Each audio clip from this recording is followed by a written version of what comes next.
السلام علیکم، میں Shazia Nikhil, BGR government junior college, lecturer zoology. آج ہم یہاں پر انسانی محبود کی حیاتیات اس سبق کا مطالعہ کریں۔ انواع کے درمیان میں مختلف انواع کے دو عضووں کے درمیان ایسا نزدیکی اتحاد جس میں ایک عضو یا فائدہ حاصل کرتا ہے اور دوسرا اکثر بری طرح متاثر ہوتا ہے، اسے طفیلیت کہتے ہیں۔ طفیلیت جس میں ایک فائدہ حاصل کرتا ہے اور دوسرا متاثر ہوتا ہے، اسے طفیلیت کہتے ہیں۔ یہ طفیلی لفظ پیراسائٹزم جسے کہتے ہیں، یونانی حرف پیراسائٹوس سے ماخوذ ہے، جس کے معنی ہیں ایک فرد کا دوسرے فرد کے دسترخوان پر طعام حاصل کرنا۔ وہ عضویہ جو غذا حاصل کرتا ہے طفیلی کہلاتا ہے، اور وہ عضویہ جس سے غذا حاصل کی جاتی ہے اسے میزبان کہتے ہیں۔ ایک عضویہ فائدہ حاصل کرتا ہے۔ طفیلیوں کے اقسام، طفیلیوں کے اقسام میں یہاں سب سے پہلے ہے بروں طفیلی۔ بروں طفیلی کسے کہتے ہیں؟ وہ طفیلی جو میزبان کی جسمی سطح پر زندگی گزارتے ہیں انہیں بروں طفیلی کہتے ہیں۔ تو بروں طفیلی یعنی بیرونی جسمی سطح پر زندگی گزارتے ہیں، انہیں بروں طفیلی کہا جاتا ہے۔ مثال کے طور پر انسان پر پائے جانے والی سر کی جو جوں ہوتی ہے، یہ بروں طفیلی کی ایک مثال ہے۔ اس کے بعد ہم دیکھیں گے دروں طفیلی۔ دروں یعنی اندرونی طفیلی، جسم کے اندر زندگی گزارتے ہیں جو انہیں دروں طفیلی کہتے ہیں۔ طفیلی جو میزبان کے جسم کے اندر زندگی گزارتا ہے دروں طفیلی کہتا ہے۔ اب جسم کے اندر جہاں وہ موجود ہوتے ہیں اس حساب سے ان کے نام دیے گئے ہیں، جیسے خلیے کے اندر ہے تو خلیہ باش ہے، دو خلیوں کے درمیان ہے تو نسیج باش ہے، اگر قعر میں ہے تو قعر باش ہے۔ تو یہاں پہ دروں طفیلی کی پہلی دیکھیں گے ہم مثال، قسم خلیہ باش۔ یہ میزبان کے خلیوں کے اندر زندگی گزارتے ہیں، خلیوں کے اندر خلیہ باش، اس کی مثال ہے پلازموڈیم۔ نسیج باش بین خلوی یعنی دو خلیوں کے درمیان میں، اس قسم کے طفیلی میزبان کی بافتوں اور اعضاء کے خلیوں کے درمیان زندگی گزارتے ہیں تو انہیں کیا کہیں گے؟ نسیج باش۔ جیسے مثال یہاں دی گئی ہے وکیریا بینکرافٹی اور اینٹامیبا ہسٹولیٹیکا۔ اس کی دور حیات اور ساخت کے بارے میں ہم آگے پڑھیں گے، وکیریا بینکرافٹی اور اینٹامیبا ہسٹولیٹیکا۔ پلازموڈیم وائویکس بھی آگے پڑھیں گے جو کہ خلیہ باش ہے۔ اور نسیج باش کسے کہتے ہیں؟ خلیوں کے درمیان زندگی گزارتے ہیں تو انہیں نسیج باش کہتے ہیں۔ مثال ہے وکیریا بینکرافٹی اور اینٹامیبا ہسٹولیٹیکا۔ اس کے بعد تھرڈ یا تیسری قسم ہے قعر باش طفیلی۔ اس قسم کی طفیلی میزبان کے جسمی کہفوں میں زندگی گزارتے ہیں تو انہیں قعر باش کہتے ہیں۔ اگر وہ غذائی نالی میں زندگی گزارتے ہیں تو اسے معاباش کہتے ہیں۔ اس کی مثال ہے ایسکیریس لمبریکوئڈ۔ اس کا بھی ہم ساخت اور دور حیات آگے دیکھیں گے۔ خلیہ باش خلیے میں زندگی گزارتے ہیں، نسیج باش دو خلیوں کے درمیان زندگی گزارتے ہیں، اعضاء کے خلیوں کے درمیان زندگی گزارتے ہیں تو نسیج باش ہے، اور قعر باش کسے کہیں گے؟ یہ جسمی کہفے میں زندگی گزارتے ہیں۔ یہاں پہ مثالیں دی گئی ہے پلازموڈیم جو ہے خلیہ باش، اور اس کے بعد ہے وکیریا جو کہ ہے نسیج باش، اس کے بعد ہے ایسکیریس جو کہ ہے قعر باش۔ اس کے بعد ہم دیکھیں گے فوق طفیلی۔ فوق طفیلی، فوق یعنی اوپر، طفیلی میں یا طفیلی پر جو زندگی گزارتے ہیں انہیں فوق طفیلی کہتے ہیں۔ طفیلی جسم کے اندر یا جسم کے اوپر زندگی گزارتے ہیں، تو اب طفیلی کے اوپر یا طفیلی کے اندر دوسرا طفیلی زندگی گزارتا ہے تو اسے فوق طفیلی کہیں گے۔ یعنی ایک طفیلی ہے جو دروں خلوی جیسے ہے، اس کے دروں خلوی طفیلی ہے، اس کے اوپر دوسرا طفیلی زندگی گزارے گا تو اسے فوق طفیلی کہیں گے۔ میزبان کے اوپر ایک طفیلی اور اس طفیلی کے اوپر دوسرا طفیلی تو اسے کیا کہیں گے؟ فوق طفیلی۔ ایسے طفیلی جو دوسرے طفیلی کے جسم میں یا جسم پر زندگی گزارتے ہیں انہیں فوق طفیلی کہتے ہیں۔ مثال یہاں پر دی ہوئی ہے آپ کو، نوسیما نوٹابیلس ایسفیروسپورا پولیمورفا کے جسم میں زندگی گزارتا ہے جو کہ غوک مچھلی کی بولی مسانے میں زندگی گزارتا ہے۔ غوک مچھلی کی بولی مسانے میں اسفیروسپورا پولی ہوتا ہے، یہ ایک طفیلی ہے۔ اس طفیلی کے اوپر دوسرا طفیلی ہے نوسیما نوٹابیلس، تو نوسیما نوٹابیلس یہاں پر فوق طفیلی کہلائے گا۔ اس کے بعد ہم دوسرا دیکھیں گے یک نسلی طفیلی یا دو نسلی طفیلی. یک نسلی طفیلی اور دو نسلی طفیلی. یک نسلی یعنی ایک نسل میں, اور دو نسلی یعنی کہ دو نسل میں. یک نسلی طفیلی یعنی ایسے طفیلی جو ایک ہی میزبان میں اپنی پوری زندگی گزارتے ہیں, اسے کہیں گے یک نسلی طفیلی.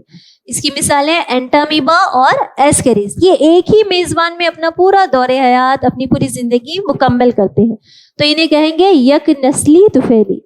دو نسلی طفیلی کسے کہیں گے؟ ایسے طفیلی جو اپنا دور حیات دو میزبان میں مکمل کرتے ہیں, جن کو اپنے دور حیات کی تکمیل کے لیے دو میزبان کی ضرورت ہوتی ہے, انہیں دو نسلی طفیلی کہیں گے. مثال ہے پلازموڈیم وائویکس اور وکیریا بینکرافٹ. ان چاروں کا آپ کو دور حیات پڑھنا ہے آگے, اور ساخت پڑھنی ہے. تو اینٹامیبا اور ایسکیریس یک نسلی ہے, اور دو نسلی پلازموڈیم وائویکس اور وکیریا بینکرافٹ یہ دو نسلی طفیلی ہے. اس کے بعد ہم دیکھیں گے میزبان کے اقسام. میزبان جس میں طفیلی اپنی زندگی گزارتا ہے. ایک کہلائے گا ابتدائی میزبان, اولا میزبان یا پرائمری ہوسٹ کہیں گے اسے, معین میزبان یا ڈیفینیٹیو ہوسٹ. یہ آپ کو 2 مارکس سے کوشچن میں ہے یہ تمام تعریفیں جو ابھی میں بتا رہی ہوں آپ کو. ابتدائی میزبان یا معین میزبان کسے کہتے ہیں؟ ایسا میزبان جس میں طفیلی کے بالغ مراحل یا جنسی پختہ مراحل پائے جاتے ہیں, یا ایسا میزبان جس میں طفیلی جنسی تولید انجام دیتا ہے. ابتدائی میزبان جس میں طفیلی جنسی تولید انجام دیتا ہے اسے ابتدائی میزبان کہتے ہیں. وکیریا بینکرافٹی کے لیے انسان, پلازموڈیم کے لیے مادہ اینافلس مچھر. مادہ اینافلس مچھر میں اور انسان میں پلازموڈیم مادہ اینافلس مچھر میں اپنے جنسی تولید انجام دیتا ہے, وکیریا انسان میں اپنی جنسی تولید انجام دیتا ہے. تو یہ دونوں ابتدائی میزبان ہوئے. درمیانی میزبان کسے کہیں گے؟ ایسا میزبان جس میں طفیلی کے لاروے یا غیر پختہ یا غیر جنسی مراحل پائے جاتے ہیں, جس میں طفیلی غیر جنسی تولید انجام دیتا ہے, انہیں درمیانی میزبان. ابتدائی میزبان میں جنسی تولید اور درمیانی میزبان میں غیر جنسی تولید انجام پاتی ہے. پلازموڈیم کے لیے انسان اور وکیریا کے لیے مادہ کیولیکس وغیرہ. اس کے بعد اور ایک دیکھیں گے ہم, مخزن میزبان کسے کہیں گے؟ مخزن میزبان کسے کہتے ہیں؟ دیکھیے یہاں پر مخزن میزبان یعنی کہ اصل میزبان کی عدم دستیابی کی صورت میں طفیلی کے تادیہ مراحل جو ہوتے ہیں یہ دوسرے میزبان میں نمو پاتے ہیں یا دوسرے میزبان میں پائے جاتے ہیں. یہاں پر مخزن میزبان میں طفیلی کی نشو نما نہیں ہوتی ہے. مخزن میزبان کسے کہتے ہیں؟ جس میں اصل میزبان کی عدم دستیابی کی صورت میں طفیلی کے تادیہ مراحل یعنی بیماری پھیلانے والے مراحل پائے جاتے ہیں. یہاں پر جو طفیلی کے مرحلے جو ہوتے ہیں, طفیلی جو ہوتا ہے یہ نشو نما نہیں پاتا ہے, تو اسے کہیں گے مخزن میزبان. یہاں پر مثال ہے آپ کو, پلازموڈیم کے لیے بندر, ٹریپینوزوما گیمبنس کے لیے افریقی بارہ سنگا. تو یہاں پر پلازموڈیم کے لیے بندر یہاں پر آپ کو مثال دی گئی ہے مخزن میزبان. اس کے بعد ہم دیکھیں گے یہاں پر نیکسٹ, جب طفیلی میزبان میں زندگی گزارتے ہیں تو میزبان میں کچھ تبدیلیاں آتی ہیں. میزبان پر اس کے طفیلیوں کے کچھ اثرات ہوتے ہیں. یہ میزبان پر طفیلیوں کے اثرات میں پہلی مثال ہم یہاں دیکھیں گے کیا ہوتا ہے, نو مایا یا نو تکوین کیا ہوتا ہے. نو مایا یعنی بعض طفیلی میزبان کی بافت کے خلیوں میں غیر معمولی نمو کے ذریعے نئی ساختوں کی تشکیل کا باعث بنتے ہیں. یعنی جو خلیے ہوتے ہیں ان میں نئی ساختیں پیدا کر دیتے ہیں, جیسے سرطان میں ہوتا ہے, کینسر میں, تو یہ نارمل سیل کو کینسر سیل میں تبدیل کر دیتے ہیں. نو مایا یا نو تکوین کسے کہا جاتا ہے؟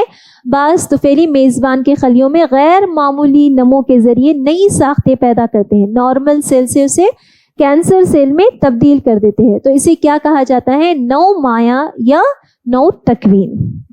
اس کے بعد دوسرا ہے قبر خامتی.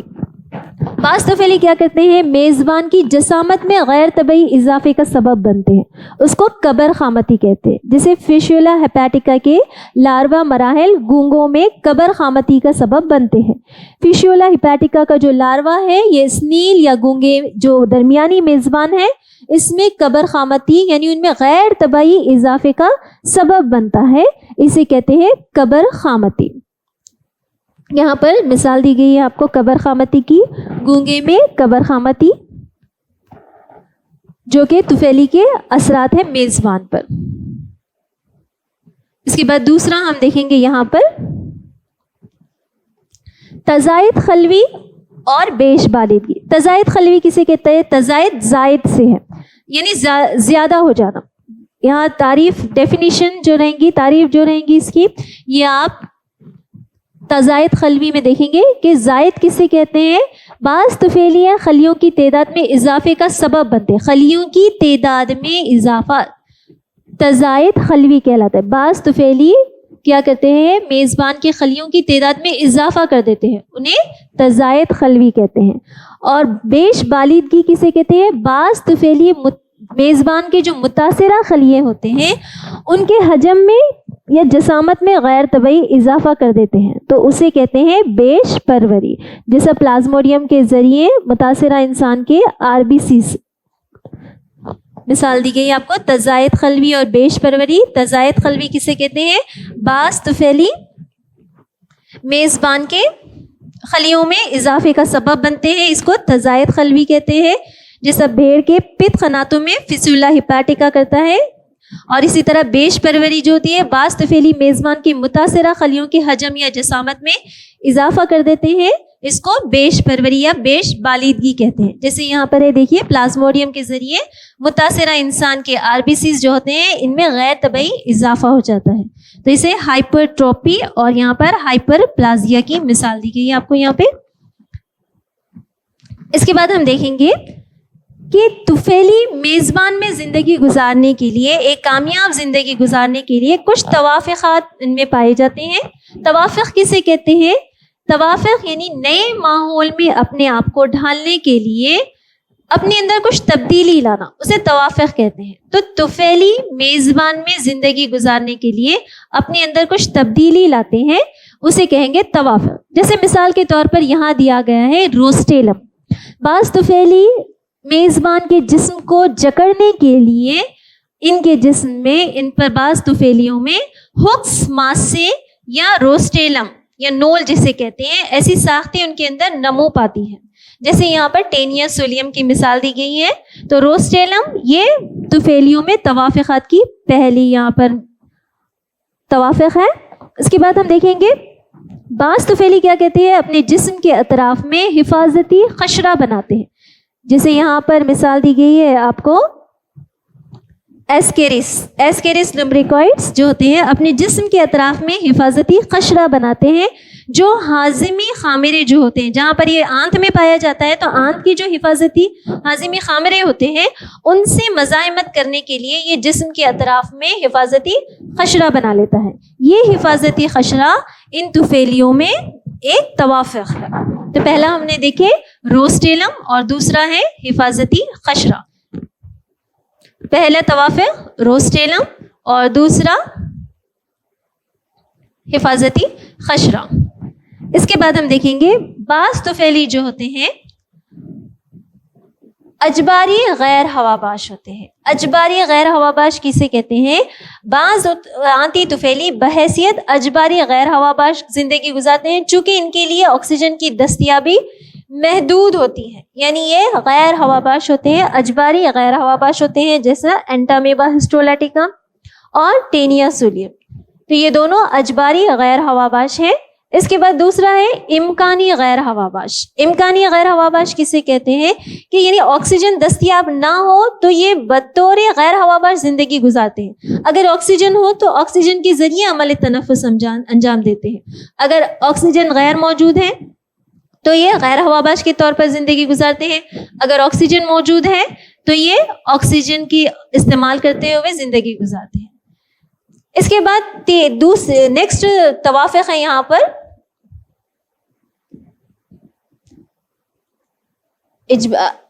امکانی غیر ہواباش، اور اس کے بعد ہم دیکھیں گے یہاں پہ نیکسٹ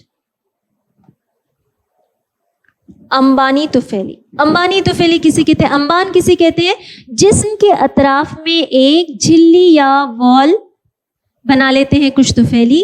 یہ امبان کس لیے ہوتی ہیں؟ نئے میزبان تک پہنچنے کے دوران خشکاؤں پر قابو پا سکے، اس کے لیے یہ اپنے اطراف میں حفاظت کے لیے انبان بنا لیتے ہیں۔ یہ بھی ایک توافق ہے، انبانی طفیلی جو ہوتے ہیں انبان بنا لیتے ہیں اپنے جسم کے اطراف میں، نئے میزبان میں جاتے وقت خشکاؤں پر قابو پانے کے لیے یہ جسم کے اطراف جیسا اینٹامیبا ہے اپنے اطراف انبان تیار کر لیتے ہیں۔ ناموافق حالات پر قابو پانے کے لیے انبان ہوتا ہے بعض طفیلیوں میں۔ اب کچھ طفیلی ہوتے ہیں جنہیں چالاک طفیلی کہا جاتا ہے۔ یہ چالاک طفیلی کیا کرتے ہیں؟ یہ چالاک طفیلی اپنے جسمی سطحی ضد ذا جو ہوتا ہے، جسمی سطح پر جو ضد ذا جسے اینٹیجین کہتے ہیں، اس کو تبدیل کرتے رہتے ہیں تاکہ جو بیرونی طور پر جو ویکسین دیے جاتے ہیں ان طفیلیوں کے خلاف میں جو ویکسین یا ٹیکہ دیا جاتا ہے، ان ٹیکوں سے بچاؤ کرنے کے لیے یہ اینٹیجین تبدیل کر لیتے تاکہ جو بیرونی طور پر جو اینٹی باڈیز اندر آ رہے ہیں اس سے بچاؤ ہو سکے۔ تو یہاں پر دیکھیں طفیلی توافقات کیا کیا ہے۔ طفیلی توافقات میں ہم نے دیکھے، پہلا ہے روسٹیلم جو کہ جسم کو جکڑنے کے لیے کام آتا ہے۔ دوسرا ہے یہاں پر جسم کے اطراف میں حفاظتی خشرہ ہوتا ہے جو کہ خامروں کے عمل سے مزاحمت کے لیے ہوتا ہے۔ بعض طفیلی جو ہوتے ہیں اجباری غیر ہواباش ہوتے ہیں، بعض امکانی غیر ہواباش ہوتے ہیں، یہ بھی توافق ہے طفیلیوں کی۔ اور بعض طفیلی انبانی طفیلی ہوتے ہیں جو اپنے جسم کے اطراف میں انبان بنا لیتے ہیں، اور بعض چالاک طفیلی ہوتے ہیں جو کہ اپنے اینٹیجینز کو یا ضد ذا کو وقتاً فوقتاً تبدیل کرتے رہتے ہیں تاکہ جو بیرونی ویکسینز ہیں ان سے بچا جا سکے۔ اس کے بعد ہم دیکھیں گے اینٹامیبا ہسٹولیٹیکا۔ اینٹامیبا ہسٹولیٹیکا کیا ہے؟ اینٹامیبا ہسٹولیٹیکا یہ ایک خوردبینی اور یک نسلی طفیلی ہے۔ اب ہم یہاں پر ایک طفیلی دیکھیں گے۔ ہم نے دیکھیں یک نسلی طفیلی کی تعریف میں کہ یک نسلی طفیلی کسے کہتے ہیں کہ جو ایک میزبان میں اپنی پوری زندگی گزارتے ہیں انہیں یک نسلی طفیلی کہتے ہیں۔ تو وہاں پر ہم نے مثال دیکھے تھے اینٹامیبا ہسٹولیٹیکا۔ تو اینٹامیبا ہسٹولیٹیکا ایک خوردبینی یک نسلی طفیلی ہے جو انسان کی بڑی آنت میں مقیم ہوتے ہوئے زندگی گزارتا ہے، یعنی اپنی پوری زندگی ایک ہی میزبان انسان میں کی بڑی آنت میں زندگی گزارتا ہے۔ اس سے کون سی بیماری ہوتی ہے؟ امیبائی پیچش یا امیبیاسس جیسی بیماری ہوتی ہے۔ اس کے پھیلنے کا یا تعدیے کا ذریعہ غذا اور پینے کے پانی کی آلودگی ہے۔ گھریلو مکھیاں، جھنگر وغیرہ میکینکی طفیلی بر کے طور پر کام انجام دیتی ہیں۔ اینٹامیبا ہسٹولیٹیکا ایک خوردبینی یک نسلی ہے۔ اب اینٹامیبا ہسٹولیٹیکا اپنا دور حیات 3 مراحل سے گزارتا ہے۔ پہلا مرحلہ جو ہے تغذیائی حیوانچہ مرحلہ ہے، دوسرا مرحلہ پیش انبانی مرحلہ ہے، اور تیسرا مرحلہ جو ہے انبانی مرحلہ ہے۔ تغذیائی حیوانچہ مرحلہ، پیش انبانی مرحلہ اور انبانی مرحلہ۔ تو ہم اب یہاں پر دیکھیں گے تغذیائی حیوانچہ مرحلہ کیا ہے۔ دیکھیے تغذیائی حیوانچہ مرحلہ، تغذیہ یعنی غذا حاصل کر رہا ہے یہ مرحلہ۔ غذا حاصل کرنے کے لیے اس سے ایکٹیو ہونے کے لیے نقل و حرکت انجام دینے کی ضرورت ہے، فعال ہونے کی ضرورت ہے، متحرک ہونا ضروری ہے۔ تو تغذیائی مرحلہ کیا رہے گا؟ غذا حاصل کرے گا، اس لیے متحرک ہونا اور فعال ہونا ضروری ہے۔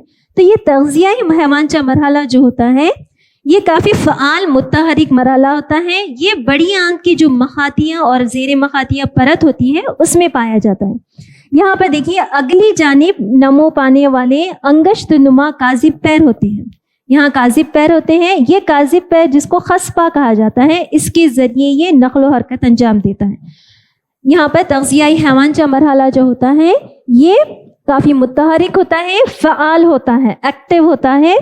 یہاں پر اگلی جانب کاذب پیر ہوتے ہیں، ان کاذب پیر کے ذریعے یہ نقل و حرکت انجام دیتا ہے۔ یہ تغذیائی حیوانچہ مرحلہ جو ہوتا ہے اس کا جسم پلازما غشا سے گھرا ہوا ہوتا ہے۔ اس کا جو یہ خلیہ مایع ہوتا ہے، یہ خلیہ مایع جو ہوتا ہے بیرونی جو ہوتا ہے، یہ بیرونی خلیہ مایع یہ شفاف ہے، غیر دانے دار ہے، دیکھیے، اور اندرونی جو ہے بیرونی جو ہے شفاف ہے اور غیر دانے دار مایع ہے، اور اندرونی غیر شفاف اور دانے دار ہے۔ بیرونی شفاف ہے اور غیر دانے دار ہے، اندرونی دانے دار ہے اور شفاف ہے، غیر شفاف ہے اور دانے دار ہے۔ درو مائع میں یہاں پر رائبوزوم موجود ہے، خلیہ موجود ہے،